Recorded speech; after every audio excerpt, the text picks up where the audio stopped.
राजा की गरीब बेटी। चांदीपुर बहुत ही सुंदर एवं संपन्न राज्य था। वहाँ का राजा मान सिंह काफी दयालु भी था। अपने राज्य के किसी भी व्यक्ति की तकलीफ उससे देखी नहीं जाती थी। मान सिंह की एक बेटी थी नयनतारा। वो इसी बात से परेशान थी कि वो राजकुमारी है। एक दिन उसने अपने पिता से नाराजगी के चलते खाना नहीं खाया। अरे क्या बात है बिटिया, हमसे क्यों नाराज है?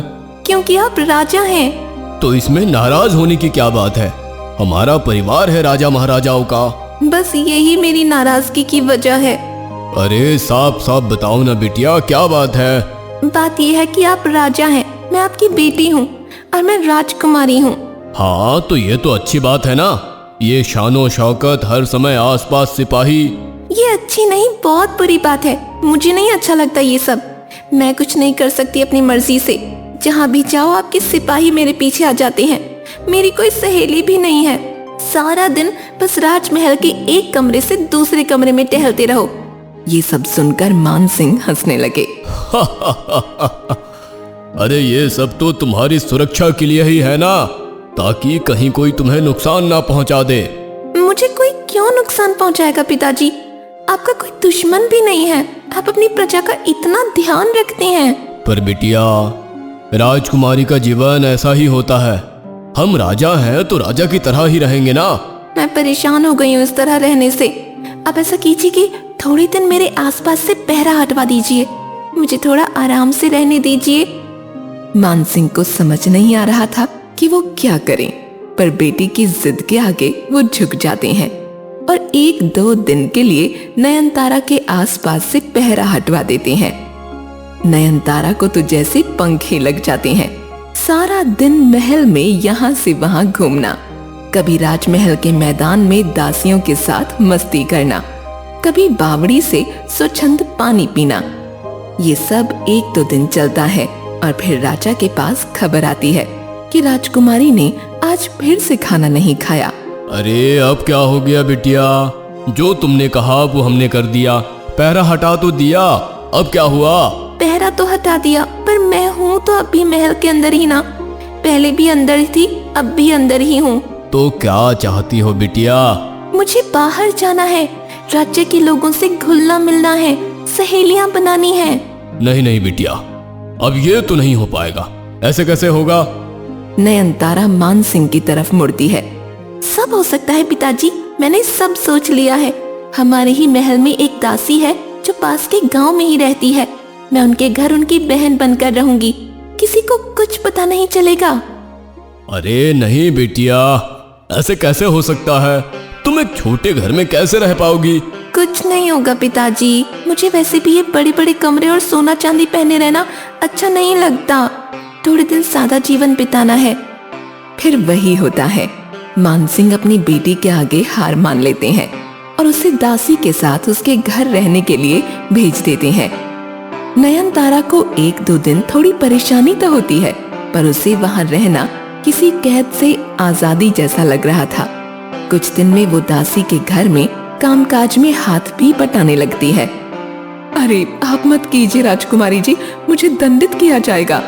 सुनो, मुझे राजकुमारी मत बोलो, यहाँ मैं तुम्हारी बहन हूँ। और हाँ, कोई दंडित नहीं करेगा। मैं अपनी मर्जी से तुम्हारे साथ आई हूँ और काम कर रही हूँ। तुम बस मुझे यहाँ आराम से रहने दो और वो करने दो जो तुम रोज करती हो। इतनी बात सुनकर दासी भी चुप हो जाती है। अब रोज सुबह नयनतारा एक आम लड़की बनकर पानी भरने जाती है, सब्जी लेने जाती है और झाड़ू भी लगाती है। एक बार जब वो पानी भर रही थी तो उसने देखा उसके पिताजी ने सिपाही के हाथ कुछ मोहरें भेजी हैं, पर उसने सिपाही को वापस भेज दिया। उसने न सिर्फ लेने से इनकार कर दिया, बल्कि सिपाही को वापस आने के लिए भी मना कर दिया। महाराज, वो एकदम साधारण लड़की की तरह जीवन जी रही हैं और मोहरे लेने से भी मना कर दिया, पर वो खुश बहुत दिख रही थी। खुश थी? बस फिर ठीक है। एक बार की बात है, जब नयनतारा कुएं से पानी भर रही होती है, तब उसके हाथ से रस्सी छूटने लगती है। तभी वहाँ एक नौजवान आता है और उसकी रस्सी पकड़ लेता है। नयनतारा उसको धन्यवाद देकर चली जाती है, पर वो लड़का अग्रसेन उसके रूप रंग पर फिदा हो जाता है। अब वो उसका हर समय इंतजार करने लगता है, पर नयनतारा कभी ध्यान ही नहीं देती। काफी दिन हो जाते हैं तो एक बार नयनतारा अपने पिताजी से मिलने का मन बनाकर उनसे मिलने चली जाती है। अरे बिटिया, कैसी हो तुम? हम सिपाही भेजकर छुप छुप कर तुम्हारी खबर तो लेते रहते हैं, पर तुम अब खुद बताओ, तुम कैसी हो? मैं बहुत खुश हूँ पिताजी, और आज तक किसी को कोई शक भी नहीं हुआ। वापस कब आओगी बिटिया? तुम्हारी शादी भी तो करवानी है। पिताजी, मैं शादी उससे करूंगी जो मुझे पसंद करेगा, ना कि आपकी धन दौलत को। ठीक है, मैं कोई जबरदस्ती नहीं करूंगा, जैसा तुम्हें ठीक लगे वैसे ही सही। इधर जब अग्रसेन को नयनतारा दिखती नहीं तो वो दासी से पूछता है, वो तुम्हारी बहन नहीं दिख रही है आजकल, कहाँ है? क्यों, क्या काम है? नहीं कुछ नहीं, बस ऐसे ही। सुंदर काफी है वो। तुम किसी ख्वाब में मत रहना, वो तुमसे शादी कभी नहीं करेगी। क्यों, ऐसा क्या है? वो कल आ जाएगी, खुद ही पूछ लेना उससे। अगले दिन नयनतारा वापस आ जाती है। अग्रसेन उसे कुएं पर देखकर खुश हो जाता है। उससे रहा नहीं जाता कि दासी ऐसा क्यों बोल रही थी। वो उससे थोड़ी बात करता है। आप दिखी नहीं 2 दिनों से? हाँ, कुछ काम से बाहर गई थी। क्या काम? ये मैं आपको क्यों बताऊं? ठीक है, मत बताइए, हम तो दोस्त के नाते ऐसे ही पूछ रहे थे बस। इतना कहकर वो चला जाता है। नयनतारा को लगता है शायद उसे कुछ बुरा लग गया। कुछ दिन ऐसे ही चलता है। अग्रसेन वहां रोज आता, पर नयनतारा से बात नहीं करता। वो उसकी तरफ आकर्षित होने लगती है। धीरे धीरे दोनों की बातें चालू होती हैं और दोनों एक दूसरे की तरफ आकर्षित होने लगते हैं। हम शादी कब करेंगे? और तुम्हारे माँ पिताजी कहाँ हैं? मैंने तुम्हें हमेशा तुम्हारी बहन के साथ ही देखा है। हाँ अग्रसेन, मैं बताने ही वाली थी, शादी शायद ना हो पाए, मुश्किल है। ऐसा क्यों कह रही हो तुम तो देख ही रहे हो मैं कितनी गरीब हूँ, माँ पिताजी भी नहीं है, कोई मुझे क्यों अपनाएगा? पर मुझे तुम पसंद हो, मैंने तो कभी धन दौलत की बात की भी नहीं। वो दोनों बस ये सब बातें कोने में बैठकर कर रहे होते हैं कि तभी सिपाही उनको देख लेता है। वो वापस जाकर सारी बातें राजा को बताता है। अगले दिन राजा अपनी बेटी से मिलने आते हैं और उससे अग्रसेन के बारे में सब पूछते हैं। पिताजी, मुझे वो बहुत पसंद है, पर वो भी गरीब घर का ही दिखता है, क्या आप उसे अपनाएंगे? मैंने आपका विचार जानने के लिए ही उसे अभी तक हाँ नहीं बोला है।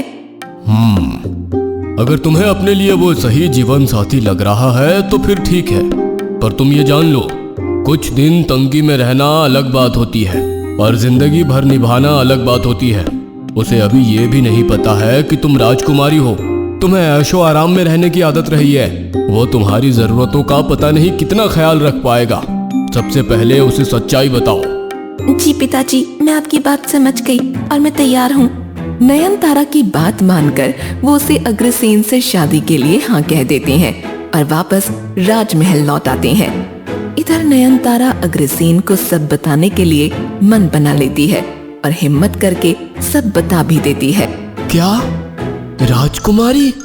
तुमने पहले क्यों नहीं बताया? तुम्हारे प्रेम में जो पड़ गई थी, पर अगर तुम्हें मेरा राजकुमारी होना खल रहा है तो फिर इस बात को यहीं खत्म कर देते हैं। वो उदास होकर बोलती है। नहीं, ठीक है, पर मैं ये चाहूंगा कि ये बात हमारे बड़ों के बीच भी हो एक बार। मैं भी अपने माँ पिताजी को लेकर तुम्हारे महल आता हूँ।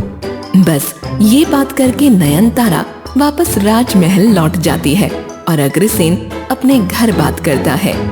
एक अच्छा सा दिन देखकर अग्रसेन नयनतारा को बोल देता है कि वो और उसके माँ पिताजी आज उसका हाथ मांगने आने वाले हैं। उनके स्वागत की सब तैयारियां हो जाती हैं। कुछ ही देर में एक सजीला सा राजकुमार बैंड बाजे के साथ उसके द्वार पर आता है। उसके पीछे पीछे हाथी घोड़ों की सेना होती है और राजा रानी भी। किसी को कुछ समझ नहीं आता। फिर नयनतारा ध्यान से देखती है तो उसके होश उड़ जाते हैं। वो अग्रसेन ही होता है। अग्रसेन, तुम ऐसे? अग्रसेन नहीं, राजकुमार अग्रसेन राणा सिंह। क्या? जैसे तुम सच्चे प्यार की तलाश में साधारण जीवन व्यतीत कर रही थी, मैं भी अपने महल से दूर रहकर वही कर रहा था। जब मैंने अपने माँ पिताजी को तुम्हारे बारे में बताया तो उन्होंने अपने सैनिक भेजकर सब पता करवा लिया। वो दोनों बात कर ही रहे होते हैं और तब देखते हैं कि उन दोनों के पिताजी भी मित्र ही हैं। बस फिर सबका भव्य स्वागत होता है और शुरू होती है शादी की तैयारियां।